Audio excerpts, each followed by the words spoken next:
Hello folks, welcome to day 0. Yeah, this is actually kind of depressing. It's freaking raining here at Detour on the final day. Thanks God. Kami, whatever. You just made like day three really depressing. I mean, literally depressing. So, thanks. Well, I got good news and bad news. The bad news is it's still day 3. Good news is it stopped raining. So, yeah. So looks like they're getting ready to do the live auction at 11:30 or 12. Yep. At like noon. I'm like, there's a Greg Ayers panel like go check out, and Monica. Oh, that happened. Or Monica. That's a whole different convention. And that Agus is still there. I want that, but not for that price. Holy crap. If I would have had more money, I would say hell yeah. But I'm like, no. No. So, it's just really crazy. That price for that freaking, God, Duncan. I still like that. I'm debating on t-shirt, whatever, a freaking whatever thing, couple of figures that will more likely make me broke, or artwork. So I have 3 decisions. I'm going to a couple of panels before stuff happens, and also I'm Tomoko, and then it's just all moment of times before, and then I can get recovered, get ready for my next con in less than a month, pretty much. I haven't been to Minneapolis or Minnesota for a while, like 10 years. So doing this is kind of crazy. So far, I'm enjoying this con, and so yeah, and there's some stuff that happened that I will address in quote unquote my review. But so far, it's not a horrible con. It's definitely a better con. Now, if you can excuse me, I'm going to take a break.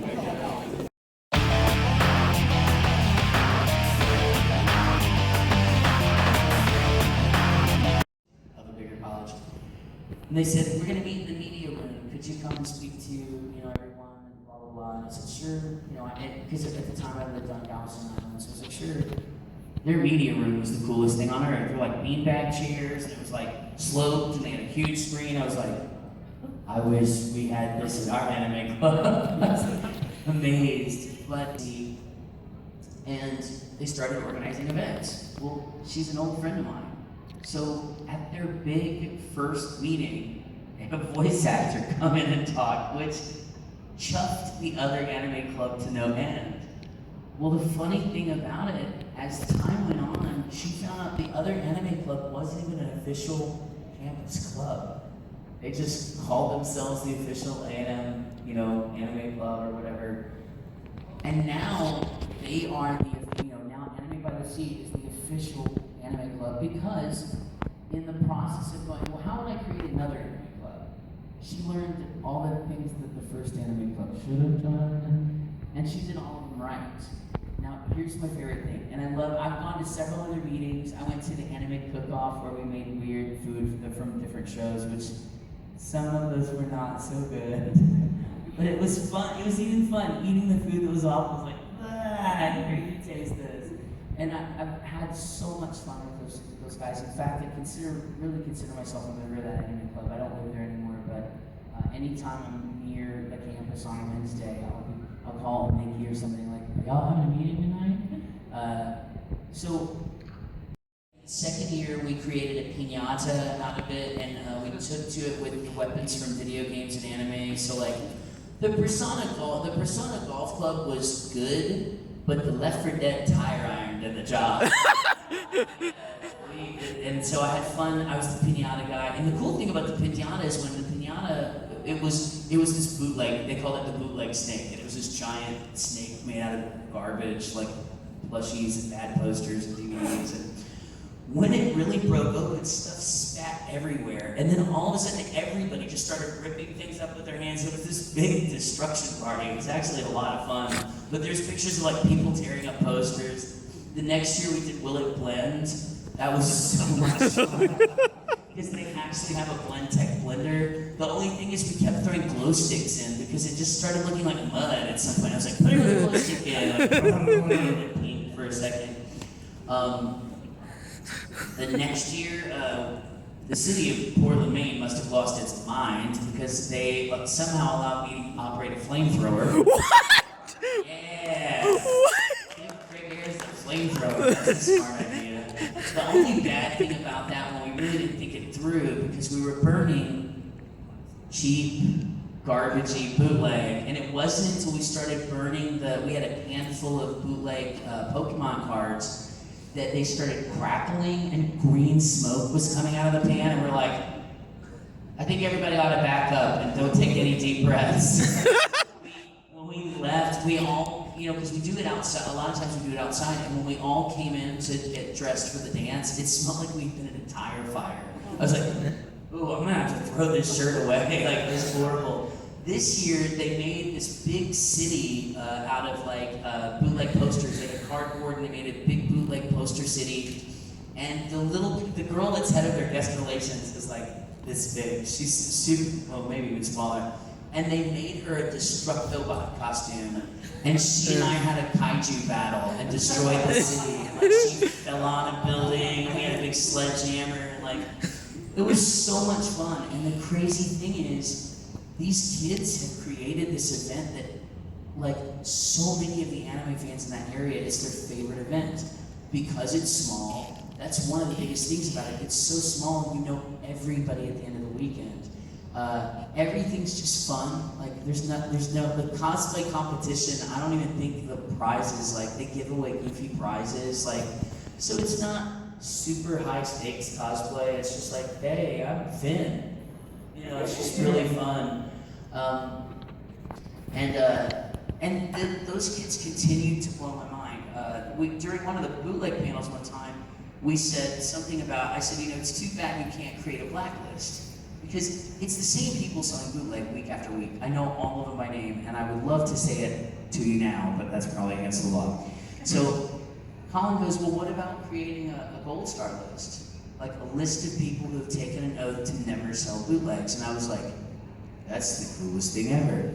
2 weeks later, Colin sends me a press release for bootlegfree.org. And I was like, what are you doing? So we decided that if anybody has an undeveloped idea, they should give it to Colin Harvey and he will develop it into a full business plan. Well, so recently, I see pictures of him and Chris Perry boarding a plane for France. And I was like, okay, they're friends, but not enough to go vacationing in France together. And then there's a picture of them with Stu Levy, who is the old head of Tokyo Pop, and so from such and such publishing company. I'm like, what are these guys up to? And then I get a press release for Glyphcore.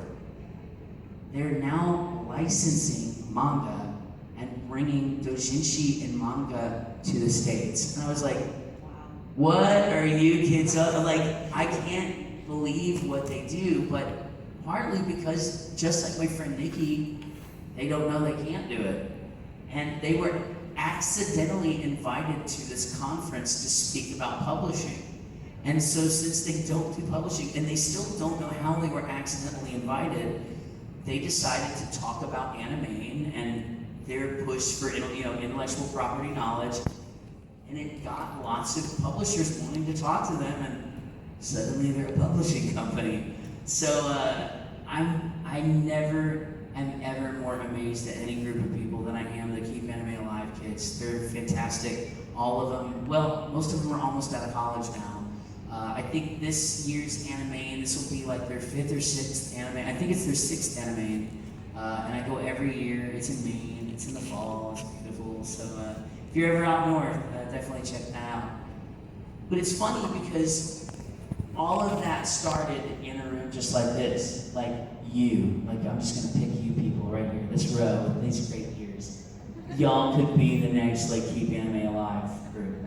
That's what's so crazy about it. They were just people I didn't know in a room listening to a panel. That's what's so cool about all of it. They just did something. They just put their mind to it, they put a little bit of elbow grease into it, and they did something. Sold for 55, IR.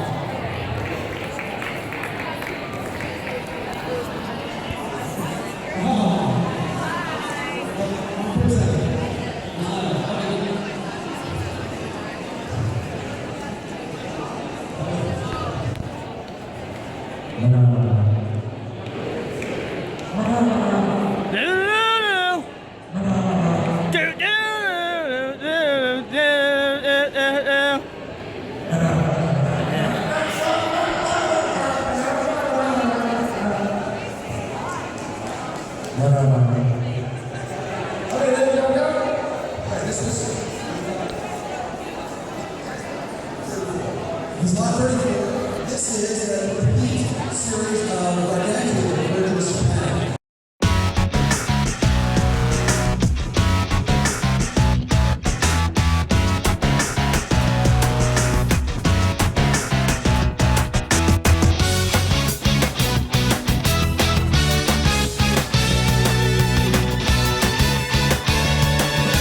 And it's great how we make each other on this wild and crazy carousel of life.